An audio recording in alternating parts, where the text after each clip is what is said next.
শীতের সিজনে প্রচুর পরিমাণে সিমের বিচি পাওয়া যায়।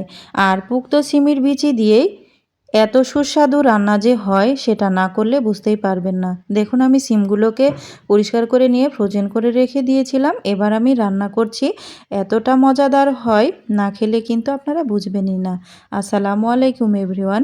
যদি আমার এই ভিডিওটা আপনাদের ভালো লাগে অবশ্যই লাইক, কমেন্ট, শেয়ার করে পাশে থাকার অনুরোধ রইল। তো চলুন দেখে নেওয়া যাক আজকের মূল রেসিপিটি করার জন্য এখানে আমি 250 গ্রামের মতো ছুরি শুটকি নিয়ে নিয়েছি। যে কোনো শুটকি দিয়েই বানাতে পারবেন, তবে ছুরি শুটকির মতো কিন্তু মজা পাবেন না, এটা আমি গ্যারান্টি দিয়ে বলতে পারি। ছুরি মাছ ভালো না লাগলেও শুটকিটা কিন্তু অসম্ভব মজা লাগে। তো শুটকিগুলোকে ভিজানোর জন্য এখানে আমি টকবকে গরম পানি দিয়ে নিয়ে এই যে চামচের দ্বারা একটু নেড়ে চেড়ে এখানে 15-20 মিনিটের মতো ভিজিয়ে রেখেছিলাম। তারপরে যে চলে আসলাম ধুয়ে পরিষ্কার করে নিয়ে, আর পাশে নিয়ে নিয়েছি ফ্রোজেন করা সিমের বিচি। আমি 3-4 দিন আগে এই সিমের বিচিগুলোকে ফ্রোজেন করে নিয়েছি। আর এই সিমের বিচির ফ্রোজেন ভিডিও যদি দেখতে চান আমার চ্যানেলে আছে, চাইলে দেখে নিতে পারেন। কিছুদিন আগে আপলোড করেছি, আগেও করেছিলাম। তো চলে আসলাম মূল রেসিপিটি করার জন্য একটা প্যান বসিয়ে দিয়ে পর্যাপ্ত পরিমাণ তেল দিয়ে এখানে 1 চামচের মতো পাঁচফোড়ন দিয়ে নিলাম। আর সাথে এখানে দিয়ে দিলাম হাফ কাপের মতো পেঁয়াজ কুচি। এবার পেঁয়াজগুলোকে খুব সুন্দর মতো নেড়ে চেড়ে একটু ভেজে নিয়ে সফট করে নিয়ে নেব। সফট হয়ে আসলে তারপর এখানে আমি যেই শুটকিগুলোকে ধুয়ে পরিষ্কার করে রেখেছিলাম সেই শুটকিগুলোকে আমি দিয়ে দেব। শুটকিটা দিয়ে নিয়ে এটাকে 2-3 মিনিটের মতো একটু নেড়েচেড়ে ভেজে নিতে হবে, তাহলে শুটকি থেকে যে এক্সট্রা গন্ধ থাকে সেটা চলে যাবে। তো দেখতেই পাচ্ছেন আমি নেড়েচেড়ে শুটকিগুলোকে ভেজে নিলাম। দিয়ে দিচ্ছি স্বাদ মতো লবণ, তার সাথে দিয়ে দিচ্ছি হাফ চা চামচ হলুদ গুঁড়ো, তার সাথে আরও দিয়ে দিচ্ছি 1 চা চামচ লাল মরিচের গুঁড়ো, তার সাথে আমি আরও দিয়ে দিচ্ছি হাফ চা চামচ গরম মশলার গুঁড়ো, আর সাথে দিয়ে দিচ্ছি হাফ চা চামচ ধনিয়া এবং জিরার গুঁড়ো, আর দিয়ে দিচ্ছি এখানে 1.5 চা চামচ আদা, রসুন এবং জিরা বাটা আমি একসাথে বেটে নিয়েছি।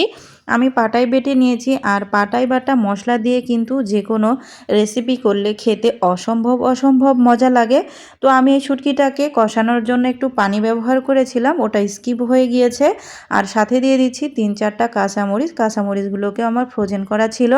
আমি কিছুদিনের ভেতরে আবার কাঁচামরিচের একটা ফ্রোজেন পদ্ধতি আপনাদের সাথে শেয়ার করব। আশা করি ওইটাও আপনাদের কাছে অনেক বেশি ভালো লাগবে।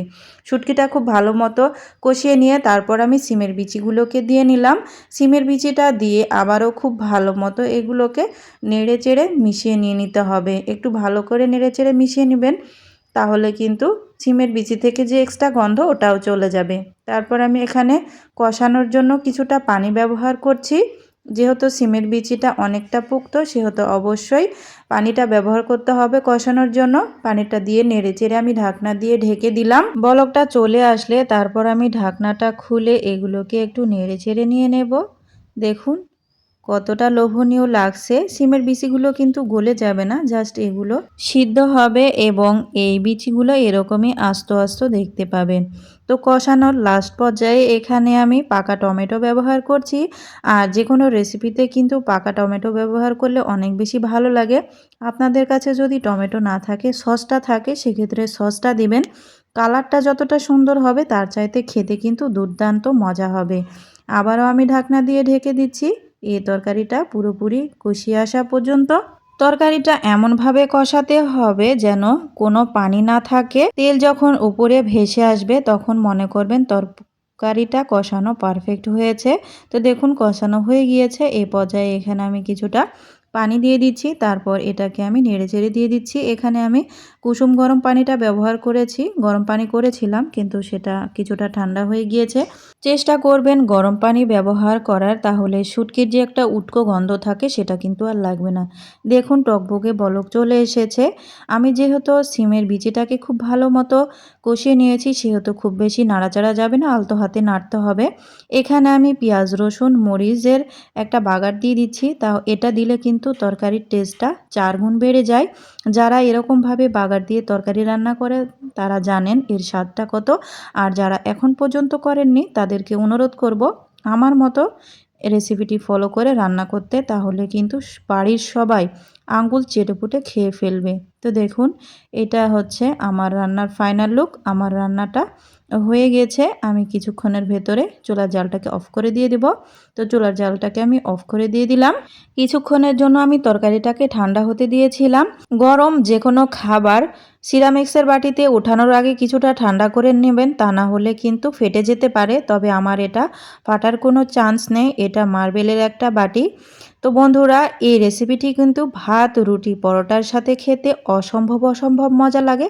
চাইলে একটু বেগুনও দিতে পারতেন, তবে আমি বেগুনটা দিইনি, টমেটো দিয়েই করেছি।